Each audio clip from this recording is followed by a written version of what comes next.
हे मेरे प्यारे साथियों, आपका जो है एक बार पुनः रैंक सूत्र एडो पॉइंट में जो है स्वागत है। जैसा कि हम लोगों ने कल जियोग्राफी के क्लास को प्रारंभ किया था, इस जियोग्राफी के क्लास में हम लोगों ने देखा था कि ग्लोब पर भारत कहाँ पर स्थित है। ग्लोब में जो है दो तीन तरीके से प्रश्न करता है, ठीक है, कि भारत जो है अक्षांश के अनुसार किस गोलार्ध में स्थित है, देशांतर रेखा के अनुसार किस गोलार्ध में स्थित है, 0 डिग्री अक्षांश रेखा को क्या कहते हैं, 0 डिग्री देशांतर रेखा को क्या कहते हैं, दो अक्षांश रेखाओं के बीच के स्थान को क्या कहते हैं, उसके बीच की जो स्थान होता है उसके बीच दूरी कितनी होती है, वही देशांतर के परिप्रेक्ष्य में भी पूछा जाता है। इसी प्रकार से हम लोगों ने देखा था कि भारत जो है अक्षांश के अनुसार किधर स्थित है, देशांतर के अनुसार किस दिशा में स्थित है, इसी को हम लोगों ने विधिवत से जो है समझने का प्रयास किया था। ठीक है, अगर आगे हम लोग देखें इसी बात को, आगे का पॉइंट देखिएगा, आप लोग पुनः से जो लिखना प्रारंभ करिएगा। इसमें जो है हम लोग इसके नामों को भी देखेंगे। ठीक है, स्टार्ट करते हैं। जो भारत है, भौगोलिक जो भारत का क्षेत्र है, ठीक है, वह ध्यान से समझिएगा, विश्व में भारत का क्षेत्रफल के अनुसार 7वां स्थान है। 7वां स्थान है। किसके अनुसार है? क्षेत्रफल के अनुसार विश्व में जो भारत का स्थान है वो 7वां है, जबकि जनसंख्या में कितना है? जनसंख्या में इसका स्थान जो है वो दूसरा है।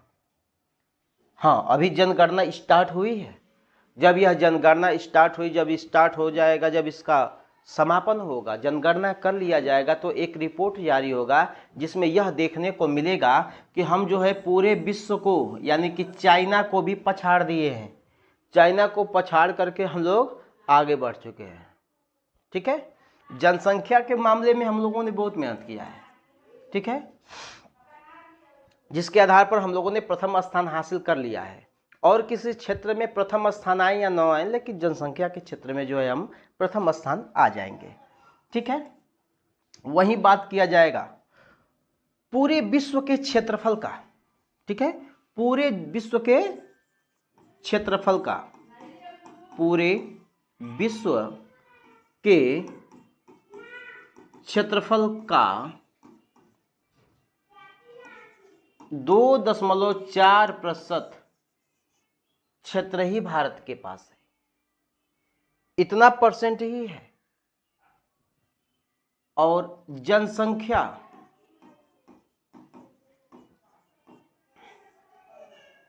विश्व की, यानी कि पूरे विश्व की जनसंख्या का 17.5% मान के चलिएगा वर्तमान में है। ठीक है, यही आंकड़ा आपको दिखाना है।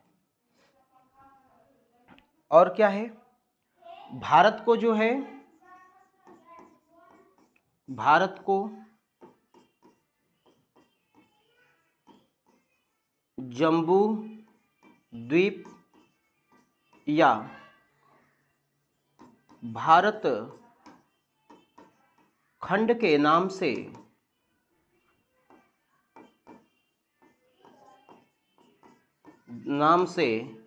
जाना जाता है। ठीक है, ये सब इसके नाम हैं। ठीक है, ये याद रखिएगा थोड़ा सा जो है, तो किस नाम से जो है जाना जाता है। क्लियर है? आगे बढ़ें, चलिएगा यहाँ पर आइए, देखते हैं हम लोग कि किस प्रकार से कैसे और भी चीज़ें इसमें निकल करके आएंगी।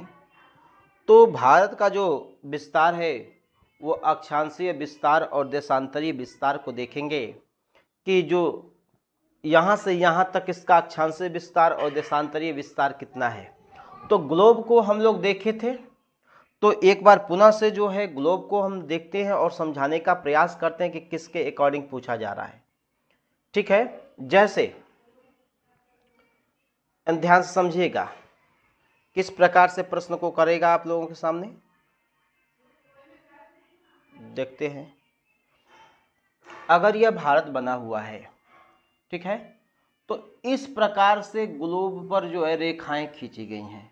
आप लोग देखे थे ऐसे ऐसे ऐसे करके ऐसे, ठीक है, ऐसे, यही चीज ऐसे, ठीक है, ऐसे खींची गई है। और देखा जाएगा कि कुछ रेखाएं ऐसे भी खींची गई थी इस प्रकार से। याद आ रहा है कुछ? ऐसे ऐसे ऐसे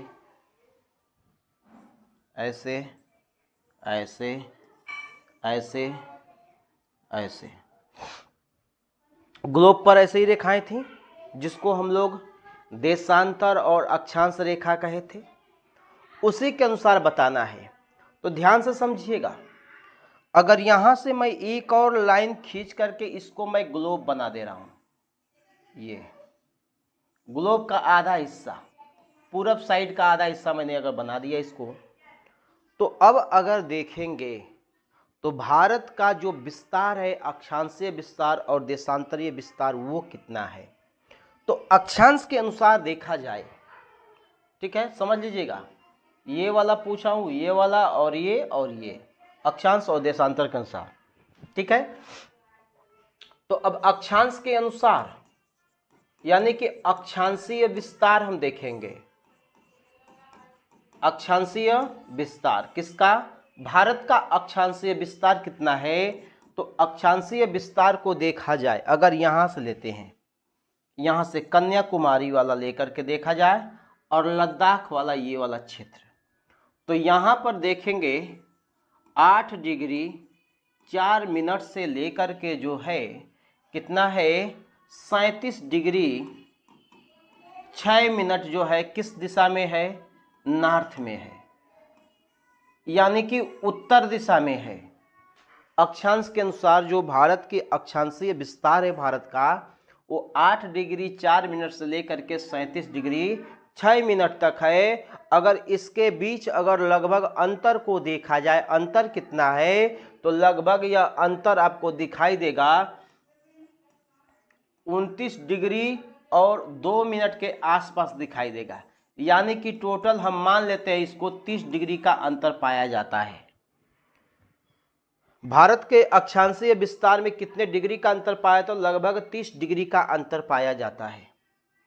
अब वहीं देशांतरीय विस्तार की बात किया जाए, देशांतरीय विस्तार, देशांतरीय विस्तार क्या है? यहां से लेकर के, यानी कि हम कह सकते हैं 68 डिग्री 7 मिनट ईस्ट से लेकर के जो है किधर जा रहा है 97 डिग्री, लिखते रहिएगा 97 डिग्री 25 मिनट ईस्ट। इसके भी बीच अगर अंतर देखा जाए तो इसके भी बीच जो है 30 डिग्री का ही अंतर देखने को मिलता है, ठीक है। तो समझ लीजिएगा, इसको मैं एक बार में ही डायरेक्ट इसको बताने का प्रयास कर रहा हूं, अब इतना नहीं बताया जाएगा, क्योंकि अगर समस्या होगी तो एक बार पुनः वीडियो को देख लीजिएगा।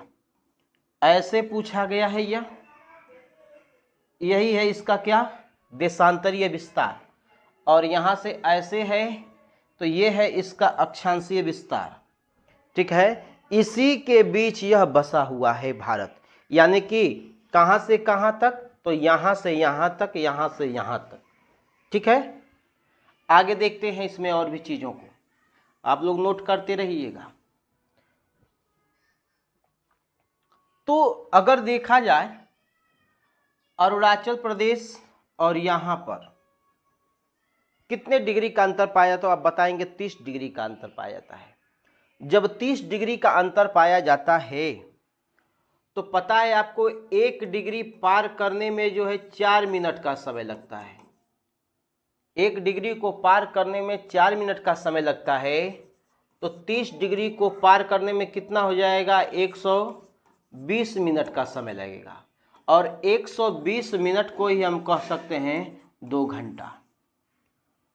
यानी कि अरुणाचल प्रदेश और गुजरात के बीच अगर समय को देखा जाए तो 2 घंटे का अंतर पाया जाता है। अगर यहां से देखिएगा, अगर यहां पे अरुणाचल प्रदेश है, अगर अरुणाचल प्रदेश में 6 बजे सूर्योदय होता है, अगर 6 बजे सूर्योदय होता है तो गुजरात में सूर्योदय कितने बजे होगा? तो हम क्या करेंगे कि 2 घंटे का अंतर है, तो इसमें 2 घंटा जब अंतर कर देंगे यानी कि बढ़ा देंगे तो 8 बजे होगा। यानी कि गुजरात में कितने बजे सूर्योदय होगा? 8 बजे होगा। अगर 6 बजे अरुणाचल प्रदेश में सूर्योदय हो रहा है तो 8 बजे सूर्योदय कहाँ होगा? तो यहाँ पे गुजरात में होगा। अगर पूछा जाए सूर्यास्त सबसे पहले कहाँ होगा, तो सबसे पहले सूर्यास्त कहाँ होगा? तो बहुत लोग बताते हैं कि सबसे पहले सूर्यास्त गुजरात में होगा, लेकिन गलत है। ठीक है, सूर्योदय सबसे पहले यहीं हो रहा है तो सूर्यास्त भी यहीं होगा। ठीक है, और सबसे बाद में सूर्यास्त कहाँ होगा? गुजरात में ही होगा। ठीक है, आगे देखते हैं। अब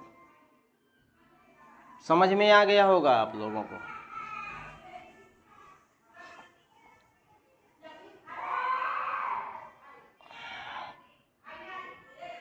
अगर यहां लास्ट बिंदु की बात किया जाए तो गुहार मोती है, इधर लास्ट बिंदु की बात किया जाए तो किबिथु है, ऊपर देखा जाए तो इंदिरा काल है, लद्दाख वाला क्षेत्र। और यहाँ पर 2 पॉइंट याद रखना है। एक इंदिरा पॉइंट जो है वह जो है आपको जो है निकोबार में दिखेगी, और यहाँ पर जो है इसका नाम है कन्याकुमारी। कन्याकुमारी, अभी मैं डाउट क्लियर करूँगा। ठीक है, लेकिन यहाँ पर थोड़ा सा हम आगे पढ़ेंगे कर्क रेखा के बारे में। ठीक है, कर्क रेखा, अक्षांशीय देशांतरीय जान गए, अब कर्क रेखा को जानते हैं हम लोग। कर लीजिएगा, कर्क रेखा।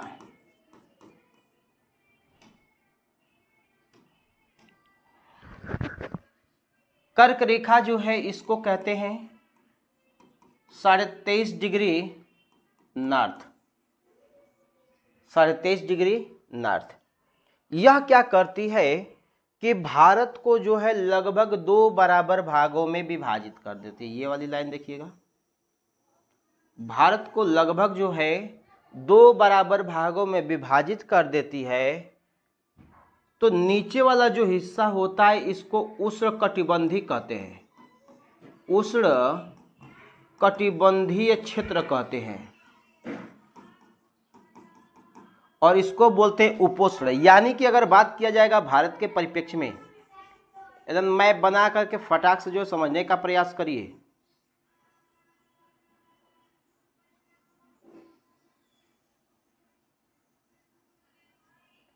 अगर ऐसे है कर्क रेखा, अगर ऐसे जा रही है तो ऊपर वाले हिस्से को और नीचे वाले हिस्से को किसमें विभाजित करेगी? यह उष्णकटिबंधीय हो जाएगा, उष्णकटिबंधीय क्षेत्र हो जाएगा, और ऊपर वाला उपोष्णकटिबंधीय हो जाएगा।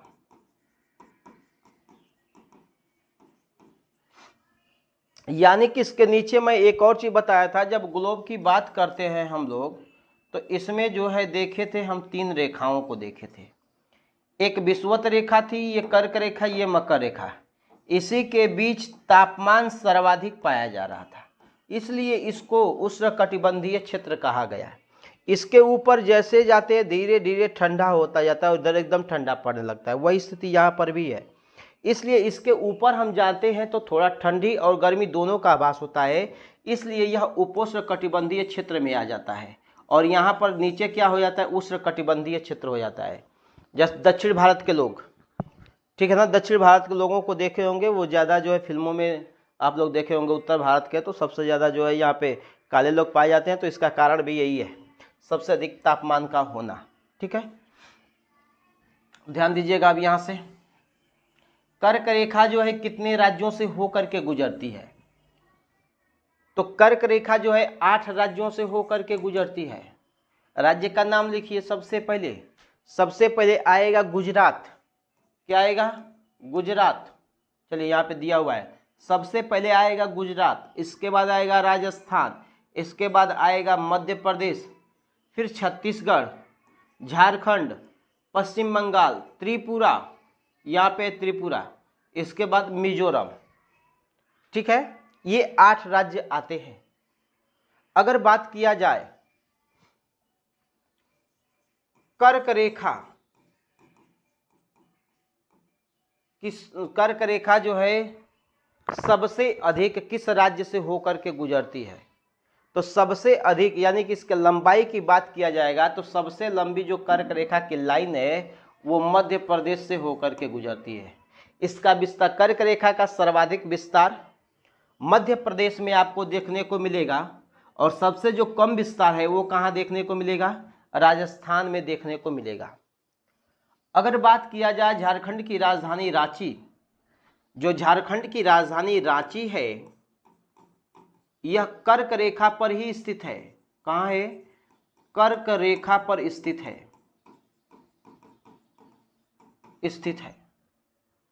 ऐसे ही देखेंगे तो गुजरात का जो गांधीनगर है यह भी कर्क रेखा के एकदम पास में ही स्थित है। ठीक है, इस प्रकार से इसके प्रश्नों को यहां से हम लोगों ने देखा। याद रखिएगा, सबसे ज्यादा अब जो प्रश्न बनता है वह कह देगा कि कर्क रेखा जितने राज्यों से होकर के गुजरती है उन राज्यों को जो है पश्चिम से पूरब की श्रृंखला में, चाहे पूरब से पश्चिम की श्रृंखला में जो है सजाइए। तो याद रखिएगा आप लोग, गुजरात है, राजस्थान है, मध्य प्रदेश है, छत्तीसगढ़, झारखंड, पश्चिम बंगाल, त्रिपुरा और जो है यहाँ पे मिजोरम है। ठीक है, ये 8 राज्य हैं जहाँ से होकर के ये गुजरती है। और भी क्या चीज़ें हैं, ये तो हो गया। अब इसके लंबाई की भी बात कर लिया जाए, कितना लंबा है। तो चलिए ऐसा ही हम बता देते हैं। यहाँ से इसकी अगर ये लंबाई देखा जाए और ये वाली लंबाई देखा जाए, ठीक है, यानी कि हम कह सकते हैं इस प्रकार से, भारत की लंबाई चौड़ाई सब जो है देखेंगे हम लोग, तो इसके जो लंबाई की बात किया जाता है 3214 किलोमीटर, यानी कि उत्तर से लेकर के दक्षिण तक का जो लंबाई है भारत का यह 3214 किलोमीटर है। अगर यहीं पे पूरब से पश्चिम को देखा जाए, पूर्व से पश्चिम को देखा जाए तो इसकी जो लंबाई है वो 2933 किलोमीटर है। ठीक है, अब यहां से कुछ बचा नहीं, आगे बढ़ते हैं। ठीक है, एक है भारत का मानक समय रेखा। ध्यान से पॉइंटों को समझते रहिएगा, जिसको IST कहा जाता है। मैंने GMT बताया था, आप लोगों को पढ़ा दिया हूं GMT, और आज हम लोग देखेंगे IST को देखेंगे, इंडियन स्टैंडर्ड टाइम। ठीक है, कहां से होकर के गुजरती है, ठीक है, किस प्रकार से।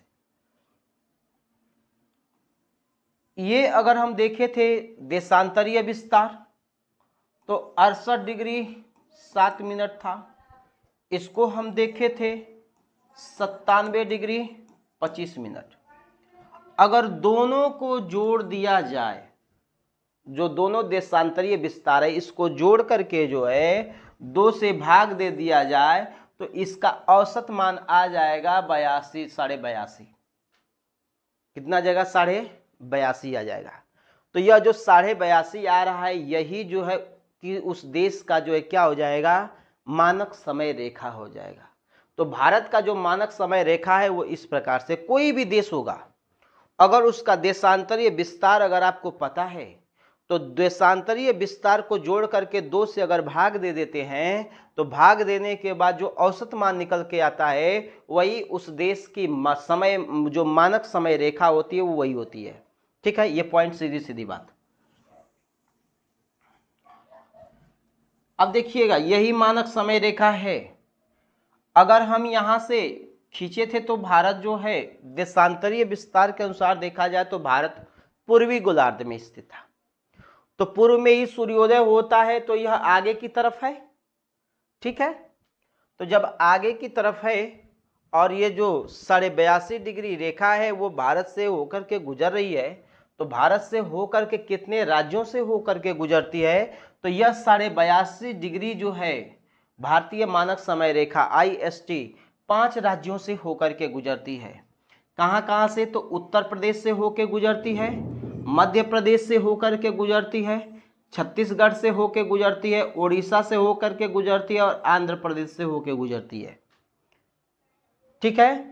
उत्तर प्रदेश की बात किया जाए, उत्तर प्रदेश में कहाँ से होकर के गुजरती है, तो उत्तर प्रदेश में अगर आप संगम नहाने गए होंगे तो वहाँ पर जब संगम नहाने जाते हैं आप इलाहाबाद में, प्रयागराज में, तो वहाँ पर जो है आपको एक नैनी पुल दिखाई देता है और वहीं से जो है होकर के यह गुजरती है, ठीक है ना। और वहीं पे उसका क्षेत्र भी मिलता जुलता है, लगा हुआ है मिर्ज़ापुर, ठीक है। तो नैनी देता है तो ठीक है, नहीं तो मिर्ज़ापुर दोनों में से कोई दिया होता है, वहीं से होकर के यह रेखा क्या होती है, गुजरती है। IST और GMT की बात किया जाए तो इन दोनों के मध्य कितने डिग्री का अंतर होता है, तो वहां से 0 से लेकर के देखेंगे 82.5 डिग्री। तो 82.5 यहाँ पर जब इसको घंटा में कन्वर्ट कर देंगे तो यह घंटा निकल के आएगा 5 घंटा 30 मिनट। आगे है प्लस माइनस करके भी प्रश्न में देता है तो प्लस करेंगे हम लोग, यानी कि GMT से जो IST रेखा है वह 5.5 घंटा क्या है, आगे है। 1 डिग्री पार करने में 4 मिनट का समय लगता है, इसी फार्मूले पर आप लोग लगा लीजिएगा, ठीक है। हो गया ये IST भारतीय मानक समय रेखा, भारतीय याम्योत्तर भी कहते हैं। GMT के बारे में भी मैं बताया था, GMT जो है सबसे ज़्यादा जो है लंदन से होकर के गुजरती है, GMT लंदन से होकर के गुजरती है, ठीक है। इसके और भारत के बीच जो है 5.5 घंटे का अंतर पाया जाता है, लगभग 5.5 घंटे का अंतर पाया जाता है। इसी को ग्रीनविच मीन टाइम रेखा कहते हैं, ठीक है। चलिए ये आप लोग जान रहे हैं, ठीक है, बता दिया गया था कल के दिन का। आगे बढ़ते हैं।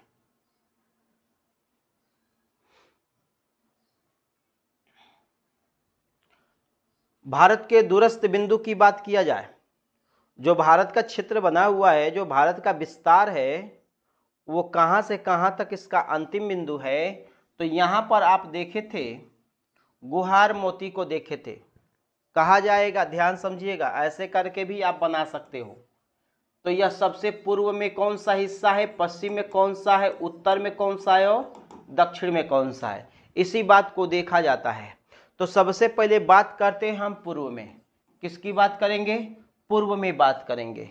पूर्व में जो सबसे पूर्वोत्तर जो हिस्सा है, जो पूर्व में सबसे अंतिम बिंदु है भारत का सबसे पूर्व में स्थित बिंदु क्या नाम है उसका, कीबीथू नाम है। क्या है, कीबीथू है। कहाँ पड़ता है, तो यह अरुणाचल प्रदेश में पड़ता है।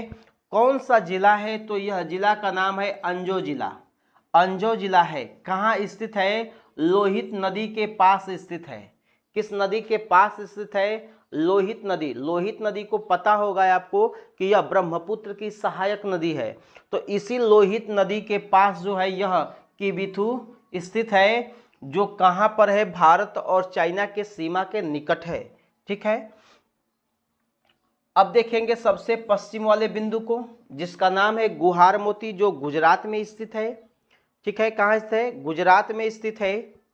इसकी बात किया जाए तो यह कहाँ पड़ता है, तो यह जो कच्छ जो जिला है, कच्छ जिला जो भारत का सबसे बड़ा जिला है, कच्छ जिला, उसी में जो है यह क्या है, स्थित है। यानी कि जो कच्छ का रण आप देख रहे हो, कच्छ का रण यहीं पर जो है यह क्या है, स्थित है। अगर मैं बात करूं इंदिरा पॉइंट की, किसकी बात करूं, इंदिरा पॉइंट की, दक्षिण में बात किया जाए इंदिरा पॉइंट की, तो इंदिरा पॉइंट जो है अंडमान निकोबार में देखेंगे तो एक है ग्रेट निकोबार। ग्रेट निकोबार है वहीं पर जो है यह स्थित है, और वहीं पर ग्रेट निकोबार में एक जिला है जिसका नाम है निकोबार जिला। ठीक है, वहीं पर यह क्या है, स्थित है, जो भारत का सबसे दक्षिणतम बिंदु है। भारत का सबसे दक्षिणतम बिंदु है। एक यहां देखिएगा, कभी कभी ऑप्शन के हिसाब से प्रश्न करता है, इसका नाम है कन्याकुमारी। कन्याकुमारी, इसको कहते हैं केप केमोरिन कहते हैं, केप केमोरिन बोलते हैं इसको, केप केमोरिन। तमिलनाडु वाले क्षेत्र और पांडिचेरी ये वाला क्षेत्र देखेंगे। ठीक है, इसको केप केमोरिन कहते हैं। यह जो है भारत की मुख्य भूमि का दक्षिणतम बिंदु है। याद रखिएगा, भारत की मुख्य भूमि का दक्षिणतम बिंदु की अगर बात करता है तो इस कंडीशन में बताएंगे आप लोग क्या, कन्याकुमारी या केप केमोरिन। लेकिन कह देगा भारत का सबसे दक्षिणतम बिंदु क्या है, तो बताएंगे आप लोग इंदिरा पॉइंट है, जो कहाँ है, ग्रेट निकोबार में स्थित है। वहीं बात किया जाए इंदिरा कॉल की, लद्दाख वाला क्षेत्र सबसे उत्तर में स्थित है। ठीक है, सियाचिन ग्लेशियर के पास में स्थित है यह। ठीक है, और काराकोरम पर्वत देखेंगे तो वहीं पर स्थित है। ठीक है,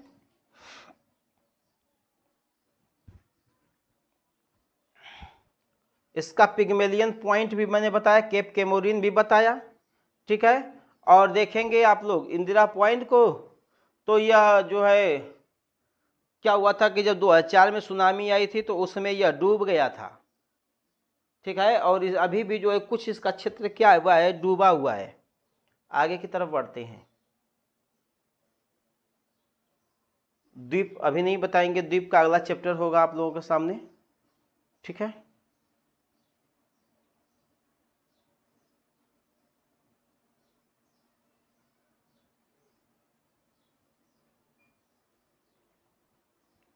ठीक है, द्वीप अगले चैप्टर में हम लोग देखेंगे, नहीं तो बहुत बड़ा वीडियो हो जाएगा। ठीक है, आप सभी लोगों को यह क्लास कैसा लगा है आप लोग कमेंट, लाइक, शेयर जरूर कीजिएगा। ठीक है, ऐसा ही आप लोगों को डेली क्लास मिलता रहेगा, इसलिए आप लोग इस चैनल पर बने रहिए और अपना जो है प्यार इस चैनल को देते रहिए। धन्यवाद।